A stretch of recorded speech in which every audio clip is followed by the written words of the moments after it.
One of the most painful experiences in life is being misunderstood. And especially if you're an authentic person or you're someone who prides themselves on being a good communicator or showing who they are in everyday life, like who you really are, and someone comes to a conclusion about you that is flat out false, you can start questioning yourself. You can start thinking, why the heck did they think of that? What did I do? I'm just so popular. Oh my goodness. It was a boy. Shut up.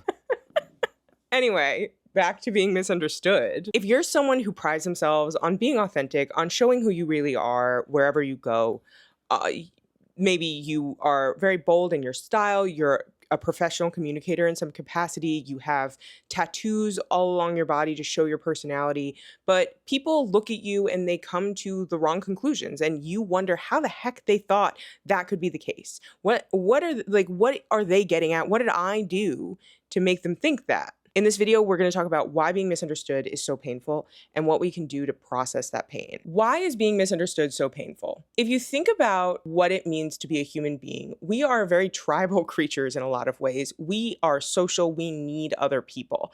And when someone misunderstands you or your intentions, you start to be concerned, at least your lizard brain does, that you are going to be cast out of society. You are going to be shunned or exiled in some way. And that can make us very nervous. It's kind of like the caveman way of being canceled, you know? Our lizard brains want people to understand our true motives.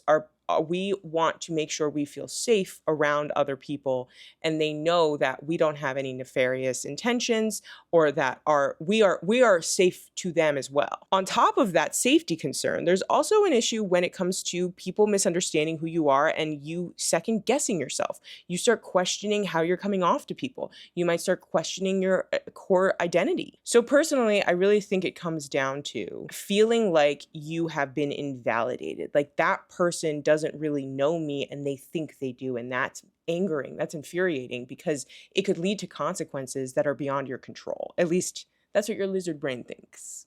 I do want to take a moment to discuss the difference between judgment and discernment. I feel like people throw the word judgmental around a lot, especially online, when it does not apply. You're allowed to come to conclusions about people without being labeled judgmental. It just depends on how you're doing it and what the conclusions are. Judgments are made with very little to no evidence about a person, and they're frequently very shallow assessments of somebody. It does not involve any critical thinking or critical assessment. It's frequently viewed as a negative assessment of somebody. And it's usually rooted in making the person feel superior to the one they're judging. When you're being judgmental, you're not coming from a place of empathy or understanding, and you're typically being reactive. You're reacting to some sort of emotion that arose as a result of this person. An example might be if you meet someone quiet at a party, they're not really talking to you much, and you start to feel angry that they're not engaging with you, you may come to the conclusion that they're standoffish or rude. But you didn't actually talk to this person. So by definition, you're judging them. You're coming to a conclusion to try to make yourself feel better about the situation because you might have felt frustrated that they weren't engaging with you. Discernment, on the other hand, is based on evidence and intuition, and it comes from a place of empathy. It comes from a carefully thought out evaluation. You and the other person are on an equal playing field. You're not coming to this conclusion in order to drag them down. You're coming to this conclusion to try to understand them. You're observing them and assessing the situation with an open mind. You're trying to seek the truth rather than trying to make anyone feel better. I'm just so popular this morning. You're observing them and actually coming to conclusions based on observation and evidence and trying to seek clarity and truth rather than trying to just drag someone down and make them beneath you. Like you're treating everyone at the same level. You are all human. Discernment is nuanced and reflective, whereas being judgmental is about coming to a very quick conclusion with little to no evidence that will ultimately lower that person. They're going to be beneath you in that way because you've come to a reductive conclusion about them. So going back to that quiet person example, you may start to think about a time where you were quiet at a social gathering. You're like, oh, she's probably tired, or she had a long day, or she's dealing with something in her life and it's making her quiet because she's in her own head. That is a conclusion that comes from empathy and reasoning, and you're trying to understand them. The reason I brought this up is I really want you to think about whenever you make a snap judgment about somebody, or if someone makes a judgment about you, are they being judgmental? Are they saying these things without any evidence? Are they trying to drag you down? Or are they coming to a conclusion about you based on, what they've seen and the experiences they've had in their life they're transferring onto you? I think is coming from a different place of intentionality, which does matter in the end, in my opinion. Let's talk about how to deal with being misunderstood. I'm going to give you 2 pieces of contradictory advice, and I take both of these pieces of advice based on the situation. So you're going to understand what I'm talking about in a second. The first piece of advice is to release the why. Don't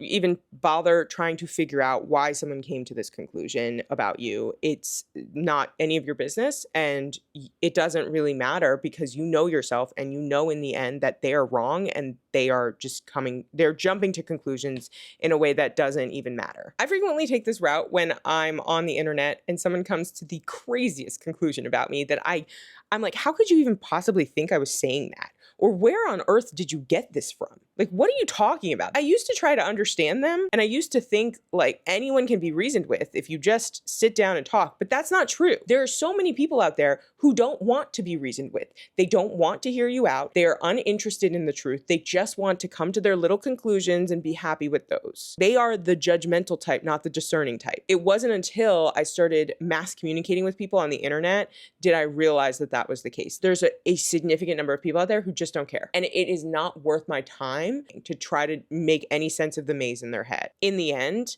they're the ones leaving a comment on my content, and they're the ones thinking about me, and I don't even know who they are. They're spending their time coming up with these very complicated conclusions about me that really make no sense.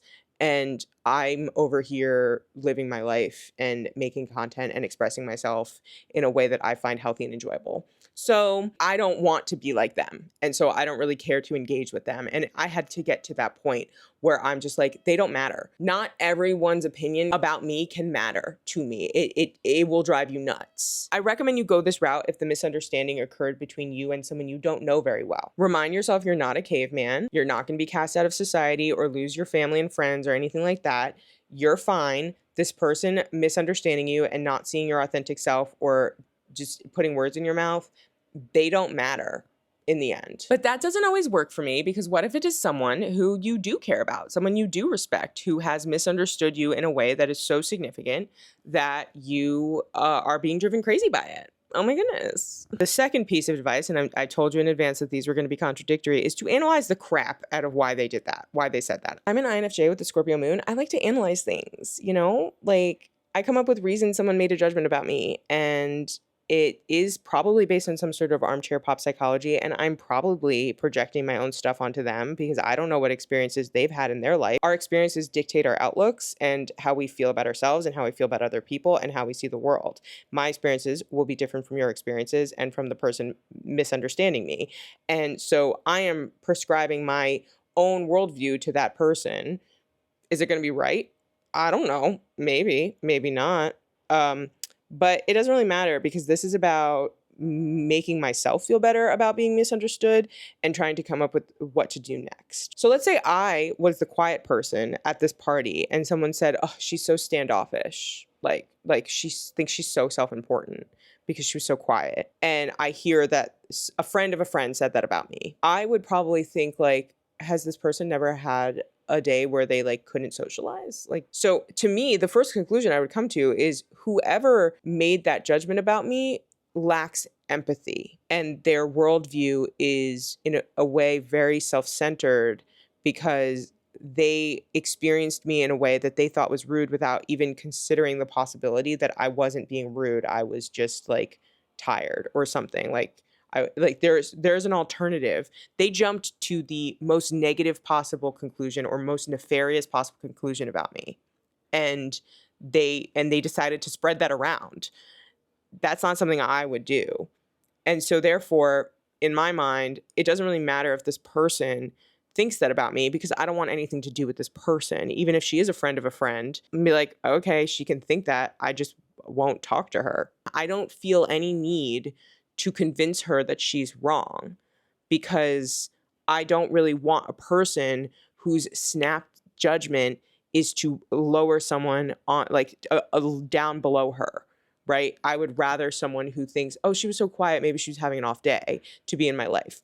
And in that way, I've created sort of this boundary that is built into her behavior, and I just have to follow it and be like, okay, I don't think we're meant for each other. Great, we've established that we can't be friends with everybody, and I'm just going to keep my distance from this person. If she's in my, friend circle, I just won't engage with her, like whatever. And you may think, well, that's going to make her think you're more standoffish. It doesn't matter. Quite frankly, I've found that the most judgmental people are afraid of being judged themselves, and I've never actually felt the fear of judgment from other people. I've always just assumed people would come to the most empathetic conclusion they could about other people. And as I've gotten older, obviously that's not true.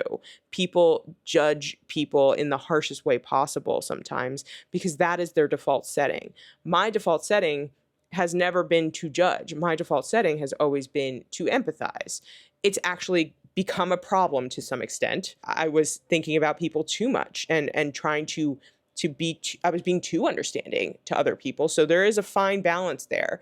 But I have grown to actually enjoy this part of me, this sensitivity I have, this empathy I have for other people. I think it is a positive characteristic that I am proud to have, even if it can be hard to deal with.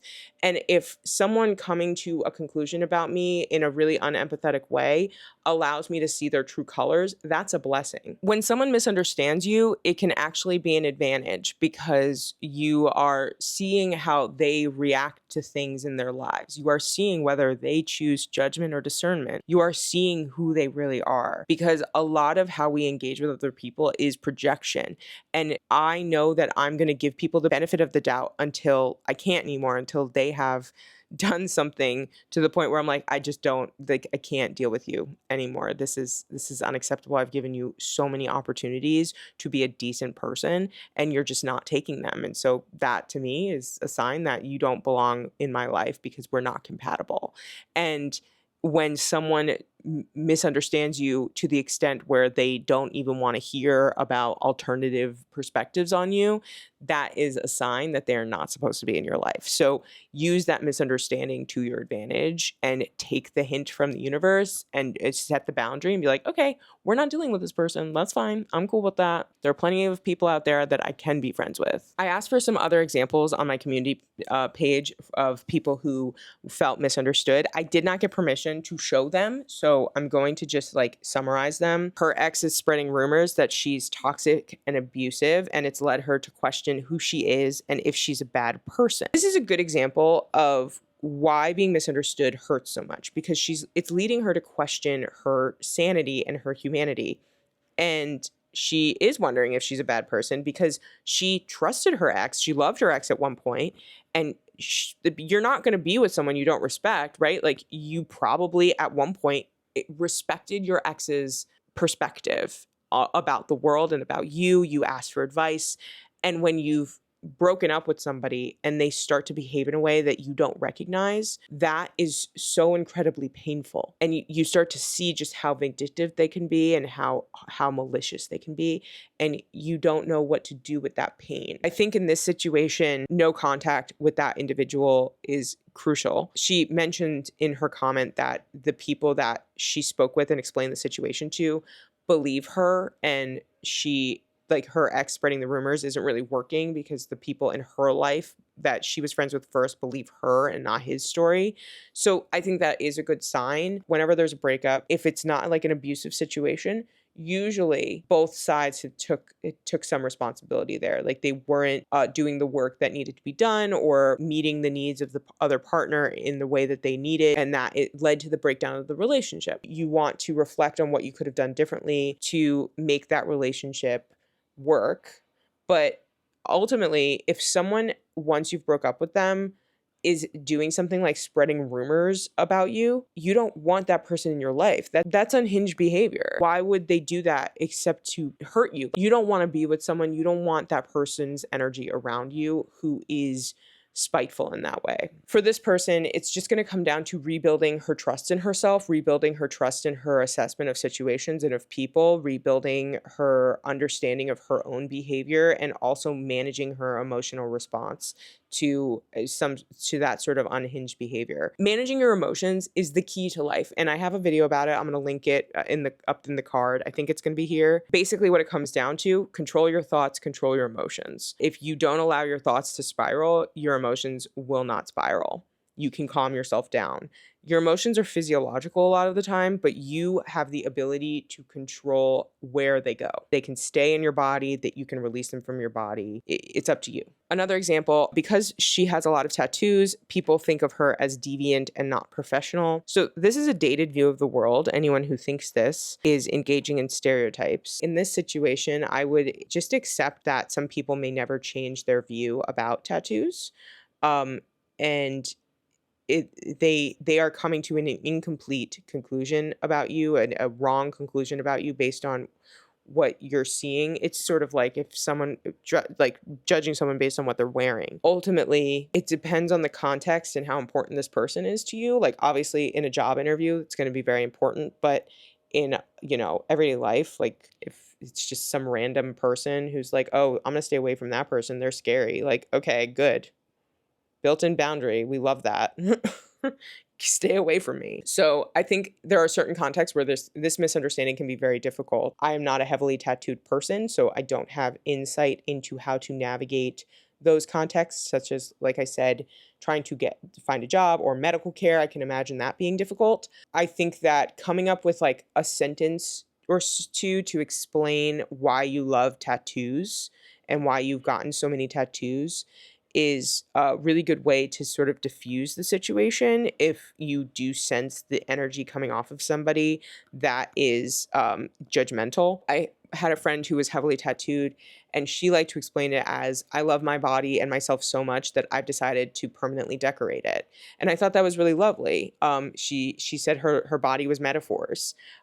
She was a very artistic person, and so it definitely made sense for her. Anyone hearing her explain it that way and then have it resonate would make a good friend to her, because she was a very artistic person, and she did really like going to slam poetry, and she really liked painting and stuff, and doing actual physical art. So I'm talking about her like she's dead. She's alive. She's alive. She really likes doing those things. It was a really good way for her to explain why she chose to heavily tattoo herself, that gave people some insight into her experience, while also drawing in the people that she would most align with, because she had framed her tattoos around a personality trait of her, which is being artistic and self-expression. So I thought that was lovely. So I pass that on to you, and I hope that someone finds insight into that. The other thing I want to talk about briefly is when you change as a person, and if you're watching this channel, you probably are going through a lot of change in your life and how you handle yourself and how you view the world and all that stuff. If your temperament changes, your personality changes, your habits change, but the people in your life believe you to be the same person you were in the past, which maybe you got really upset very easily or something like that, and they would ascribe those characteristics to you still now, even though you think that you have shed them, that can actually be really frustrating. When people don't recognize that you've changed, they just expect you to act in a way that they remember you as acting. If someone says something to the effect that makes you think that they still think that about you, I would come up with a way to say, like, actually, I've been really working on not reacting in that way, and I've gotten so much better. I don't think I've had that sort of visceral reaction to things in months or something like that. And just bringing it up in a way that can gently communicate to them that you are working on yourself. And I think you have to plant that seed in people more frequently than you realize. You have to keep reminding them that you are different now, because they're not spending every single minute of the day with you. They don't see you in every stressful situation.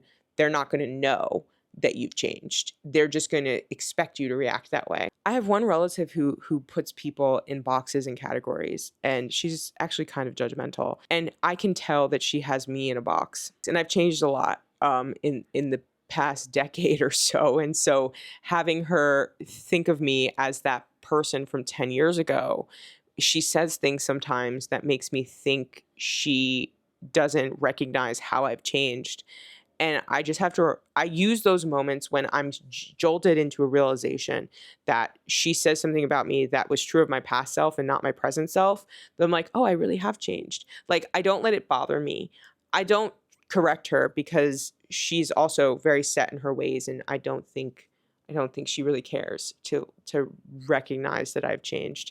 And I've accepted that about her. That's the other thing. Acceptance is a really big part of this, accepting the person you're dealing with, accepting where they're coming from. I use it as a reminder to actually like move forward. Like, oh, I've changed a lot. And I can tell because she is a snapshot of the past, of my past me, and I'm not that person anymore. Instead of getting upset that she misunderstood me, I look at it as a sort of a landmark in my journey. And that is all the time I have for now. Thank you so, so much for being here. I hope this video helped. Sometimes it's hard to be specific enough in a video with a very generic title. But let me know what you think, what you wish I talked about in this video, what you want to hear more about, all that good stuff. I really appreciate you being here. Thank you so much. And I will see you in the next one.